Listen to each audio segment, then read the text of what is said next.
উপর দিয়ে সাথে সাথে একটা মেঘ চলে গেছে। যেই না মেঘ গেছে আল্লাহ বলেন এখন তাকান তো ওই গমের উপরে আপনি কি দেখতে পান? দেখেন যতগুলা গম ছিল আল্লাহ সবগুলাকে সোনায় রূপান্তর করে দিয়েছে। আমি নাকি এমন কোন পাপ করেছি যেই পাপের কারণে আল্লাহ রাব্বুল আমিন তুমি আমাকে ক্ষমা করো না, কিন্তু আমি তোমার কাছে তো বললাম রব্বুল আমিন পাপ তো দূরের কথা, যেই মানুষকে চিনি না ওই মানুষের গুনাহ মাফ করানোর জন্য আমি তো আল্লাহ আমার নিজের দান করা, আমার নিজের কষ্ট করে উপার্জন করা সাদাকা দান করে সাদাকা করে দিয়েছিলাম রব্বুল আমিন। আজকে তোমার কাছে মনের আবেগ দিয়ে এই জন্য বললাম وأيوب إذ نادى ربه أني مسني الضر وأنت أرحم الراحمين। ও আমার রব আমি অসুস্থ আর তুমি সবচেয়ে বড় দয়া করতে পারো। আল্লাহ রাব্বুল আমিন বলছেন এরপরে কি হলো তোমরা জানো নাকি বান্দা? আইয়ুব আলাইহিস সালামের স্ত্রী তাকে হাত ধরে নিয়ে গেছেন, যাওয়ার পরে বাথরুম পর্যন্ত ঢুকাই দিয়ে চলে আসছেন আর অপেক্ষা করছেন কখন এই লোক বের হবে আর পরে তাকে আবার ঘরে নিয়ে যাবেন। অপেক্ষা করে কিন্তু আইয়ুব আলাইহিস সালাম আসে না, দুশ্চিন্তা করতেছে আইয়ুব আলাইহিস সালামকে পড়েই গেলেন কিনা, অসুস্থ মানুষ কি হলো। আসল ঘটনা ভিন্ন। আল্লাহ রাব্বুল আমিন একটা ফেরেশতা পাঠায় দিয়েছেন। আইয়ুব আলাইহিস সালাম টয়লেট থেকে যেই না বেরিয়েছেন ফেরেশতা এসে বলল আমার পয়গম্বর আল্লাহর পক্ষ থেকে এসেছি, রব্বুল আমিন আপনাকে বলেছেন আপনি একটু পাটাকে উঁচু করতে পারবেন নাকি? কেননা আপনি তো অসুস্থ দুর্বল হয়ে গেছেন, পাটা একটু উঁচু করতে পারবেন কিনা? কেন উঁচু করতে হবে? আল্লাহ বলছেন উঁচু করতে হবে কেন? ফেরেশতা বলো উরকুদ বিরিজলিকা হাদা মুগতাসালুম বারিদু ওয়া শারাব। যেই না আইয়ুব আলাইহিস সালাম পা তুলে একটু মাটির মধ্যে বাড়ি মারলেন আল্লাহ বলছেন সাথে সাথে সেই জায়গা থেকে ঠান্ডা সুপেয় পানি যেটা খাওয়াও যায় গোসল করাও যায় আইয়ুব আলাইহিস সালামের পায়ের গোড়ালির গোড়া থেকে আল্লাহ পানি বের করে দিলেন। যেই না পানিটা বের হলো ফেরেশতা বললেন এটাতে আপনি একটু গোসল করেন আর একটু খান। আইয়ুব আলাইহিস সালাম যেই না খাইলেন আর গোসল করলেন এক মুহূর্ত লাগে নাই, সাথে সাথে আল্লাহ রাব্বুল আমিন তাকে 18-19 বছরের সুন্দর দেখতে আইয়ুব যেরকম ছিলেন সেরকম বানায় দিলেন। সুবহানাল্লাহ। আইয়ুব আলাইহিস সালামের স্ত্রী অপেক্ষা করে কখন আমার স্বামী আসে, আরে আসে না। খানিকক্ষণ পরে দেখে একটা লোক সামনে দিয়ে যায়। আইয়ুব আলাইহিস সালামের স্ত্রী ঘোমটা টেনে বলতেছেন এ যুবক ইয়াংকালে আমার স্বামী তোমার মতোই দেখতেছিলেন, তুমি কি একজন অসুস্থ মানুষকে দেখছো নাকি? আইয়ুব আলাইহিস সালাম বলতেছেন কারে কি বলবো, আল্লাহ একটু আগে একটা পানি বের করায় দেশে এইটাতে গোসল করায়া ওই 18-19 বছরের আইয়ুবের যেরকম চেহারা ছিল আমাকে আল্লাহ সেই রকম বানাইয়া দিয়েছে। আল্লাহ রাব্বুল আলামিন আইয়ুব আলাইহিস সালামকে যেই না সুন্দর বানায় দিলেন আইয়ুব আলাইহিস সালাম সাথে সাথে বাড়িতে ফেরত আসলেন। আসার পরে আল্লাহ রাব্বুল আলামিন বলছেন ও দুনিয়ার মানুষ ভালো করে বোঝো আইয়ুব আলাইহিস সালামের এই ডাক আমি আল্লাহ রাব্বুল আলামিন কেমন করে শুনেছিলাম।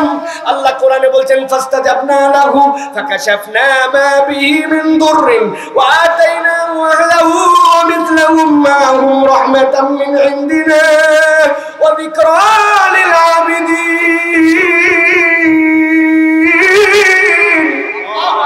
আমার আল্লাহ বলছেন আইয়ুব আলাইহিস সালাম ডাক দিতে দেরি, আল্লাহ রাব্বুল আমিন ডাক শুনতে দেরি করেন নাই। ফাকাশাফনা মা বিহি মিন দুররিন, যত অসুস্থতা ছিল আল্লাহ সবগুলা সুস্থ করে দিয়েছেন। আল্লাহ বলতেন ওয়া তাইনা ওয়া আহলাহু, তার পরিবারকে ফেরত দিয়েছেন। মুফাসসিররা ব্যাখ্যা করছেন পরিবারকে কেন ফেরত দিলেন। আইয়ুব আলাইহিস সালাম যখন অসুস্থ ছিলেন স্ত্রীর সাথে রাগ করছে, রাগ করে একদিন বলছে আমি যদি একবার সুস্থ হই তোমার 100টা লাগাবো। কয়টা লাগাবে? আর কথা বলেন না কয়টা? 100টা। এখন আইয়ুব আলাইহিস সালাম যেরকম শক্তিশালী 100 দূরের কথা একটা লাগালেই বউ নাই, চিন্তা করছেন সুস্থ হলাম তো কিন্তু বউ হারালাম। আল্লাহ বলছেন টেনশন করেন না, কোরআন সাক্ষ্য দিচ্ছে। আল্লাহ বলছেন আপনি কত মোটা লাঠি দিয়ে লাগাবেন বলছেন নাকি? না আল্লাহ বলি নাই। কত জোরে? না আল্লাহ বলি নাই। আল্লাহ বুদ্ধি শিখাই দিয়েছেন 100টা ছাটার শলাকা আছে না কাঠি, 100টা এক জায়গায় করে বউয়ের পিঠের মধ্যে একটু ঠেকায় দেন, 100টা মারাও হলো কথা রাখাও হলো, আবার বউ আপনার ঠিক থেকে গেল। আল্লাহ রাব্বুল আমিন এই জন্য বলছেন ফাকাশাফনা মা বিহি মিন দুররিন ওয়া আতাইনাহু আহলাহু ওয়া মিথলাহুম মা'হুম মিন রাহমাতিনা মিসলাহুম মা'হুম রাহমাতাম মিন ইনদিনা। আল্লাহ আইয়ুবকে বলেন এতদিন ধরে আপনি আছেন অভাব অনটনের মধ্যে পড়ে গেছেন, আল্লাহ আপনাকে এমন দেওয়া দিবেন আপনার কথাটা এমন শুনেছেন। ডান দিকে তাকান, তাকাইছেন আইয়ুব আলাইহিস সালাম কি দেখতে পান? বলে আল্লাহ আমি সব দেখতে পাই অনেকগুলা। আল্লাহ বলছেন গম দেখতে পাই, বলে আপনার চোখকে নামায় নেন, উপর দিয়ে সাথে সাথে একটা মেঘ চলে গেছে। যেই না মেঘ গেছে আল্লাহ বলেন এখন তাকান তো ওই গমের উপরে আপনি কি দেখতে পান? দেখেন যতগুলা গম ছিল আল্লাহ সবগুলাকে সোনায় রূপান্তর করে দিয়েছে। বামের দিকে তাকান, কি দেখতে পান? আল্লাহ আমি সব দেখতে পাই। আমার উঠানের মধ্যে চোখ নামান, উপর দিয়ে একটা মেঘ চলে গেছে। আল্লাহ বলছেন এবার তাকান। তাকানোর পরে কি দেখতে পান? আল্লাহ দেখতে পাই সবগুলা ওই জবের পরিবর্তে রূপায় পরিবর্তন হয়ে গেছে।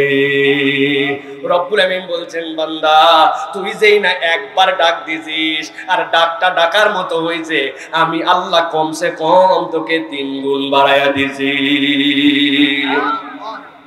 এখন আশাশুনির মানুষ, সাতক্ষীরার মানুষ চিন্তা করতে পারেনি এত লাখ লাখ টাকা খরচ করে আয়োজন, হাজার হাজার মানুষ মাঠের মধ্যে বসে আছে। আমরা আইয়ুব আলাইহিস সালামের ঘটনা শুনে কি লাভ আমাদের? ঠিক কিনা? আল্লাহ বলছেন ঠিক ঠিক, আইয়ুব আলাইহিস সালামের এই গল্প শোনানোর জন্য কেবল আমি তোমাদেরকে এটা দেই না। আল্লাহ শেষে বলেছেন ওয়া যিকরা লিল আবিদিন। এই ঘটনার মধ্যে যারা একটা গুণে গুণান্বিত হবে ওই গুণওয়ালা মানুষদের জন্য এই নিয়ামত আমি আল্লাহ দিব। আল্লাহ বলছেন তোমরা যদি আমার আব্দ হয়ে যেতে পারো, আমার গোলাম হতে পারো, আইয়ুবকে যেরকম আমি রব্বুল আমিন সুস্থ করেছি, পরিবারে বরকত দিয়েছি, আইয়ুব আলাইহিস সালামকে আমি রব্বুল আমিন বিস্ময়করভাবে এমন নিয়ামত দিয়েছি যেই নিয়ামতের কোনো তুলনা নাই। তুমিও যদি আল্লাহর গোলাম হতে পারো, আমি আল্লাহ কিয়ামত পর্যন্ত চ্যালেঞ্জ দিয়ে রাখলাম আমার গোলামের জন্য আইয়ুবের মতো নিয়ামত আমার পক্ষ থেকে বরাদ্দ থাকবে। আল্লাহু আকবার। তাহলে কোয়ালিটিটা লাগবে আপনার, আব্দ হতে হবে আল্লাহর। মুখ দিয়ে উচ্চারণ করে বলেন আল্লাহর কি হতে হবে? আব্দ বলেন কি হতে হবে? আল্লাহর গোলাম হতে হবে। আমরা তো সব সময় বলতেছি ইয়াকা নাবুদু ওয়া ইয়াকা নাস্তাঈন, এই রব আমি কেবল তোমারই ইবাদত করি আর তোমার কাছেই সাহায্য চাই। কিন্তু নিজের জীবনের সাথে মিলালে দেখা যাবে এই কথার সাথে বাস্তবতার কোনো মিল নাই। ঠিক কি না? আল্লাহ আপনাকে বলছে নাকি ভাই যে আপনি সুদ খেতে পারবেন? আল্লাহ বলছে আপনাকে? কথা বলেন, বলছে আপনাকে? কিন্তু এরকম দাড়ি টুপিওয়ালা নামাজ পড়ে সুদখোর আছে না আপনার এলাকায়? দাদনের ব্যবসা করে, ওর কাছে যে আপনি বলছেন এই দাদনের ব্যবসা তখন আল্লাহর গোলাম করতে পারে না, কারণ তোমার মালিক তো তোমাকে বলছে তোমার জন্য হারাম করা হয়েছে রিবা। ওই বলে রাখো তোমার কথা। এখন মডার্ন ওয়ার্ল্ড, এখন ইম্পোর্টের ব্যবসা, এক্সপোর্টের ব্যবসা, এখন যত ধরনের ব্যাংক লোন সবগুলার সাথে সুদ লাগে। আর তুমি কি বলতেছো? আপনি তাকে বলছেন আপনি কি ব্যাংক? বলেন না। আপনি কি ইম্পোর্ট না? আপনি এক্সপোর্ট না? তো আপনি ইম্পোর্টও না, এক্সপোর্টও না, আপনি দুনিয়ার এরকম বিশ্ব ব্যবস্থার কোনো অর্থনীতিও আপনি পরিচালনা করেন না, তো আপনি ব্যক্তিগতভাবে সুদ খান কেন? বলে আল্লাহর সাথে বুঝে নিব আমি। এত পণ্ডিতি করো না, কি করা লাগে না করা লাগবে আমার জানা আছে। আসলে এরকম লোক আছে না? এত বড় দাড়িওয়ালা, এত বড় টুপিওয়ালা, আমি প্রত্যেক মাহফিলে বলি, যাওয়ার পরে বলছে মুরব্বী 1000 টাকা দেন। হাতে টাকা নাই সর। বলছে চাচা বড় বিপদে আছে, 1000 টাকা। বললাম হাতে টাকা নাই সর। বলছে আপনি ভুল বুঝতেছেন, আজকে শনিবার, আজকে যদি আপনি আমাকে 1000 টাকা দেন, আগামী মঙ্গলবার আল্লাহ বাঁচালে 1250। বলছে বেকুব কোথাকার, মানুষের হাতে টাকা থাকে নাকি ঘরের চল? ঘরে নিয়ে চলে গেছে। ঘরে নিয়ে যাওয়ার পরে 1000 টাকা বের করে দিছে। দেওয়ার পরে বলছে লাগলে আরো বল, তোর শাশিও কিন্তু এই ব্যবসা করে, আরো 1000 দেওয়া যাবে, তবে যা করবি তাড়াতাড়ি কর, ছোট দিনের বেলা আমি কিন্তু মাগরিবের নামাজ তাকবীরে উলার সাথে জামাত ধরবো। আসরের নামাজ পড়ে আছে, দাদনে টাকা লাগায়া আবার মাগরিবের নামাজ ধরতে যায়। এইরকম মুনাফিক মার্কা মুসলমান আছে কিনা? আছে। আপনি কেমন করে আল্লাহর আব্দ হলেন? আপনি তো আল্লাহ রাব্বুল আমিনের উবুদিয়াতের মধ্যে ঢুকতে পারেন নাই। আপনি মনে করছেন আমি বলে দিয়েছি আমানতু বিল্লাহ ওয়া মালাইকাতিহি ওয়া কুতুবিহি, তাহলে আমি আল্লাহর আব্দ না হয়ে পারি নাকি? এত সোজা নয়। এই যুবক যে কোন একজন আসো, 75% মোবাইলে চার্জ আছে, আমার 4G সিম আছে, 500 টাকার উপর ব্যালেন্স আছে, 1600 মিনিট কেনা আছে, আসো কল করো। যে কোনো একজনকে দিলাম, বলবে হুজুর যাওয়া লাগবে না অত দূর, আপনি দিয়ে পাঠান মোবাইল কিন্তু আছে কি, কিন্তু আপনার মোবাইলে সিম আছে, ব্যালেন্স আছে, মিনিট আছে, ফুটানিও আছে, কিন্তু আপনার মোবাইলে তো পাসওয়ার্ড দিয়ে রাখছেন, পাসওয়ার্ড না খুললে আমি কল করব কেমনে? ঠিক কিনা? প্যাটার্ন মারছেন, আবার ফেস মারছেন, আবার হাত মারছেন। ভালো করে বুঝেন, আমানতু বিল্লাহি ওয়া মালাইকাতি ওয়া কুতুবি, এইটুক বললেই আল্লাহর আপ ধোয়া যায় না। আল্লাহর আপ ধোয়ার জন্য আল্লাহর দেওয়া পাসওয়ার্ড গুলা খুলে খুলের মধ্যে ঢোকা লাগে, ঠিক না? তাছাড়া আপনি আল্লাহ রাব্বুল আলামিনের উবুদিয়াতের মধ্যে ঢুকতে পারবেন না। আল্লাহ রাব্বুল আলামিন আপনি গোলাম হতে পারেন নাই, কারণ আল্লাহ রাব্বুল আলামিন বলছেন যিকরা লিল আবিদিন, আমি আমার বান্দাকে দেওয়ার জন্য রেডি আছি, কিন্তু আমার বান্দা 2 নম্বর, আমার বান্দা 1 নম্বর এখন আল্লাহর আব্দ হতে পারে নাই, ঠিক কি না? বাঁচার একটা বুদ্ধি আছে, বলে দিব নতুন করে একটু কালেমাটা ঠিক করা লাগবে। আমানতু বিল্লাহি ওয়া মালাইকাতি ওয়া কিছু কিছু কুতুবিহি, কি বলা লাগবে? ওয়া কিছু কিছু কুতুবিহি, মানে যেই পর্যন্ত আমার ভাল লাগে ওই পর্যন্ত আমি কিতাবের পরিমাণ আনছি, এরপরে ওই পর্যায়ে ফেরেশতাদের সাথে মারামারি লাগাবো, তাই না? এত সোজা নয়, এত সিধা নয়। আপনি আপনার দিনকে হেলা খেলা বানায়েন না।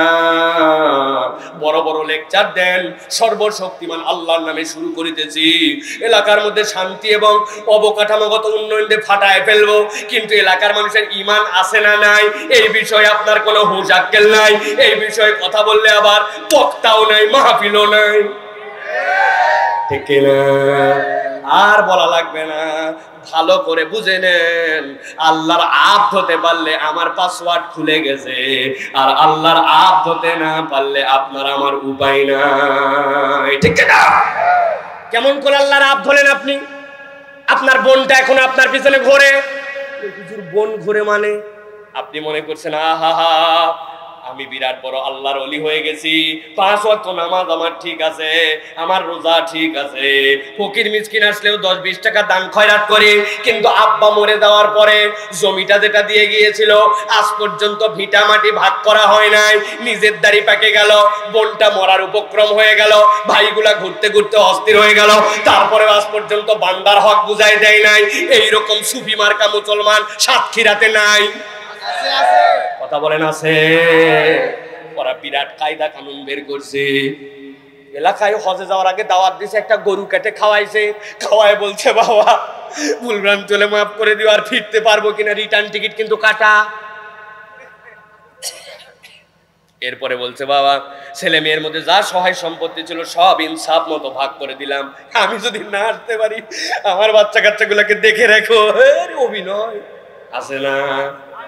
10 বিঘা জমি ছিল, 2 বেটা 2 বেটি, 2 বেটিকে 1 বিঘা করে ভাগ করে দিছে, আর বাকি সব জমি জমাগুলা ওই মেয়েগুলাকে বুঝ দিয়া ছেলেগুলাকে ভাগ করে দিয়েছে।